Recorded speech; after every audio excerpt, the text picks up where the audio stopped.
So I love working with the dry starter. It looks like this. And you only have to feed it once a week, but it does take an extra step. So, and here is the extra step to get to a starter that you can use for bread. So you're gonna need to turn it into liquid form. So, oh, gotta wash my hands since I was touching that. I don't know, I just, ugh. Okay, so, and what we're gonna do for that is we're going to use, I think, 30 grams right here.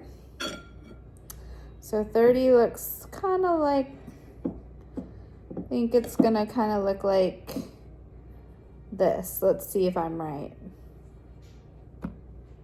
Oh my gosh, it was like literally on the dot 30. Okay, you can tell I do this a lot.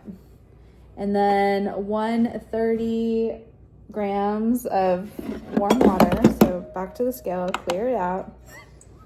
And the warm water, once again, is like warm bath water. It is 100 degrees if you want to use a thermometer. So we're gonna do 130, where are you? Oh, there we go. Oh my gosh, I'm so precise. It's 130 on the dot. Okay, so then I always take my fork and I smooth that starter out into the liquid. I'm basically making one solid thing because we were starting with, you know, water and a kind of like doughy structure, and now I'm basically turning it into a thicker liquid. And then we're just gonna add our water, and we're gonna let it sit on the counter for overnight.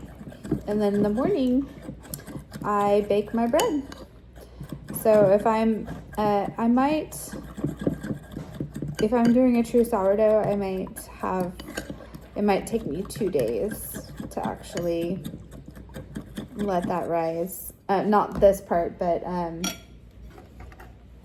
to actually have bread. So here we are, we're starting over, and I'm using white flour to feed it. You can feed it whatever you want, but I like feeding mine with white flour, and we're at 120. So 120. Okay. Almost. Let's see if I can get it right on 120 since I was like exact. Okay, it's 110.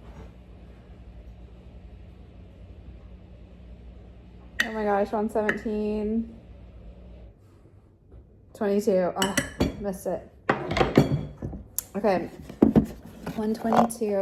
So then I'm just going to stir this up.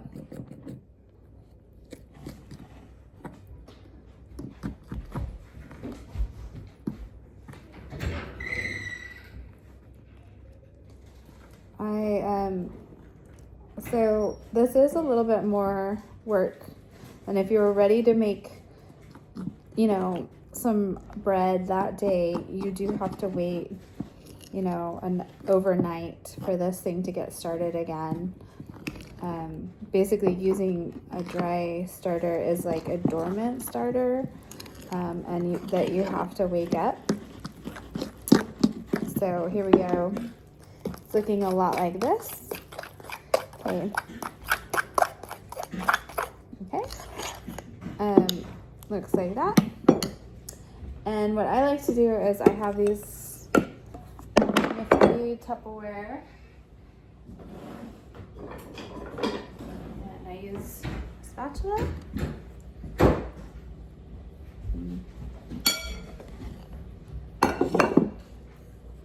And the reason why I use a Tupperware is because I always try to think, like, before I was using these bowls right here with some saran wrap, but then every single week using saran wrap over and over again just kind of felt like a waste. So you do want to have something covering it so that it doesn't get dry on the top. So whether you use a bowl with saran wrap or a lidded Tupperware, it's your choice. So So now we're gonna sit this on the counter overnight, and then you'll have a sourdough starter that you can use with any sourdough recipe to start your bread with. It's as easy as that.